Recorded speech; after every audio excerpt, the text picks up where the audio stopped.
Hi, I'm Vincent McMorrow, and you're watching What I Love. Bam! The most important record for me as a musician is probably one called In Search Of by NEWCOMER. It's not like it's the record that I listen to the most or anything like that, but it's the record that I listened to the most when I was starting out. And it was probably the most impactful record on me because it was the one that I used to just listen to it obsessively and kind of analyze it, and it was the one that was like the first thing that I used as like a starting point for like production. So I would just like listen to the drums and try and replicate them. And so it was a really important record to me in terms of just understanding the mechanics of being a musician and mechanics of being a producer, I guess. So yeah, that's the one that I always think of when I think of the one that was like the catalyst for me being a musician in the first place. I think probably the most important artist for me is a singer called Donny Hathaway. I'm not sure if everybody's familiar with him. He was like a soul singer from the 60s and 70s. I think 70s was when he was kind of like at his peak. He was never really well known. He was quite a tragic guy. He died. He killed himself, and he was quite young. So he's kind of obscure relatively to like people like Stevie Wonder and Ray Charles and whatever. But he was incredible. He had a record called Live at the Bitter End, which was a live record, which is probably my favorite record of all time because it's live first of all. So that's always something that I love listening to, and it sounds perfect. Like it's flawless production wise and sound wise, and he's the best singer in my opinion that's ever lived. So yeah, I think anybody that's looking for like a soul musician that they've not heard of before that will blow their mind, I think you should listen to. I think it might have been like something random like Doggy Style by Snoop Dogg. I think it was. I don't even know why I bought it. I remember probably just saw the cover and thought it was funny. That was like the first CD that I remember buying. Like I had CDs before that, like people like older sister and like a babysitter that we had that was a good few years older than us. She used to like give us a lot of records to listen to, like CDs and stuff. But that was the first one that I remember going to a shop actually with that babysitter.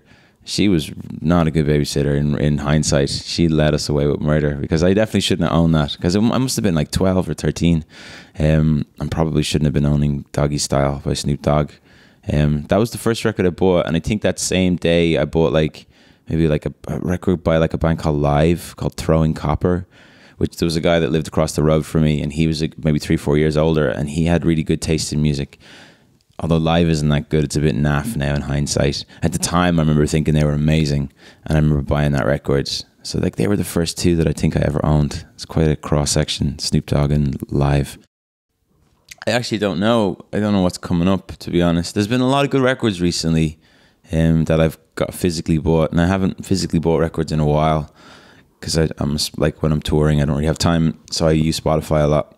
But I bought the Frank Ocean record. I bought the Bon Iver records. What else did I buy recently? Margaret Glaspy, a record called Emotions and Math, which I love. All three of those records are great.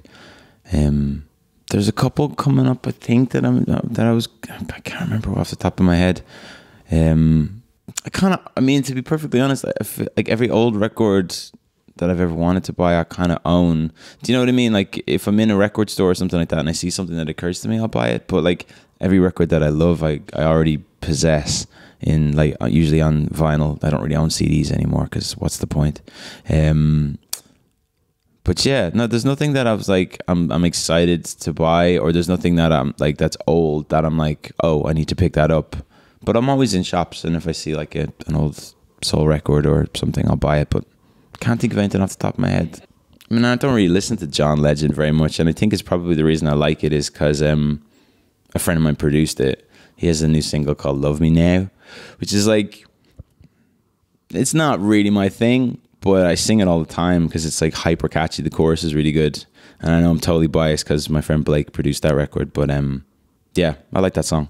I like John Legend. I used to love John Legend when he started, and then he kind of moved into like piano ballad stuff, and that's not really my thing.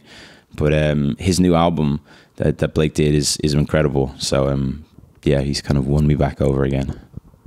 Well, yeah, well, I already mentioned that girl Margaret Glaspy. She's from California. Probably most people won't have heard that record yet, or some people will, but not a lot. I really love that album. It's really interesting. It's very simple. It's just guitar, bass, and drums. But lyrically, she's great. She kind of, I don't like to like comparing people to other people, but vocally, she's kind of sounds a little bit like Laura Marling. But like musically, it's a completely different thing. It's a lot like grittier and sort of more lo-fi sonically, but lyrically, she's brilliant. She kind of reminds me of like Mark Kozelek or like Courtney Barnett or something. Very like day-to-day lyric, but done beautifully. So yeah, I think that at the moment that's the record that I'm listening to the most that's new, and that might be relatively unheard of. So if anyone's watching, they should definitely pick that up for sure. People ask me this all the time, and my answer is that like I don't really believe in guilty pleasures, like as in, from a musical perspective. I don't like, I listen to everything, and guilty pleasure tends to be like pop music or music from the 80s. Both of those things I love. So, you know, it's not like, it's just nothing that I feel particularly guilty about. Like if someone caught me listening to like Work Bitch by Britney Spears, I wouldn't feel guilty about it. I'd be like, yeah, that's a total jam, and why wouldn't you listen to it? Same with like pretty much everything. I used to like, you know, there's just stuff that I listen to that people find naff, I guess. Like I love Phil Collins, and people think Phil Collins is kind of lame, and I think that's ridiculous because I'm a drummer, and he was like my favorite drummer, and he's one of my favorite songwriters. And yeah, some of his stuff is a little like wet from time to time, but like Sussudio is a total jam. And yeah, I don't really think of stuff. I almost take pride in my guilty pleasures. Like I love Toto, and Africa is a total jam, but it's lame, but it's amazing. So yeah, take pride in your pleasures. Don't find them guilty. I'm trying to think what ones when I was a kid, because music videos are different now. Like they're not as like impactful. You know what I mean? They don't cost as much money, so they're not as ridiculous.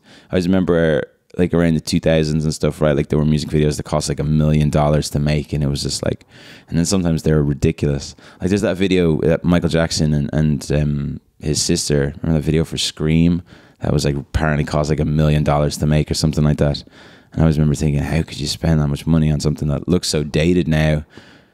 She had another video, Janet Jackson, with like Busta Rhymes, where they were doing that thing in like the Terminator 2 thing, where they turn into like the sort of mirror like blobs, and I think it cost $1 million to make, and it looks so whack now when you watch it, because it was like probably the dawn of like digital sort of like technology, where they're like, oh my god, we can do this.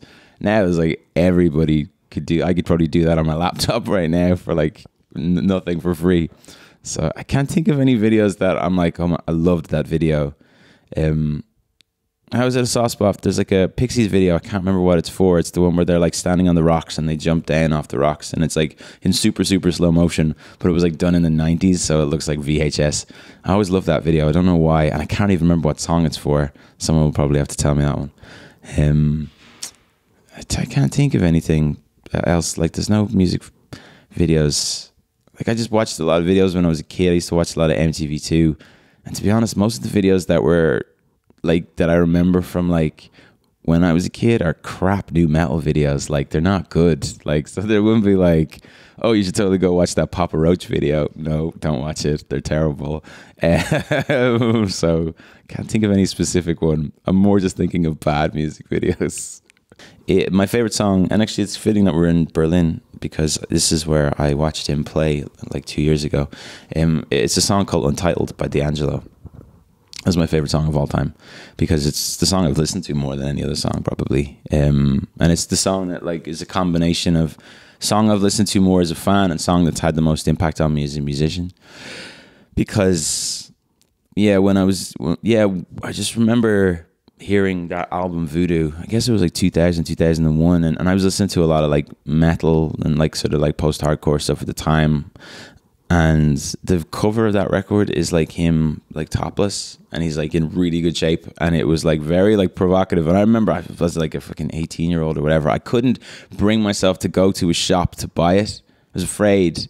So I got like my friend to go into HMV and buy it for me because I wanted to own the record, but I just was like embarrassed to bring this thing up to because it's Ireland and it's a shame-based society. So I just couldn't do it. So I got someone else to buy it for me. And so it's been my favorite record probably consistently since that point. For like 16 years now, it's been my favorite record. And that song in particular is just, that's a perfect song to me.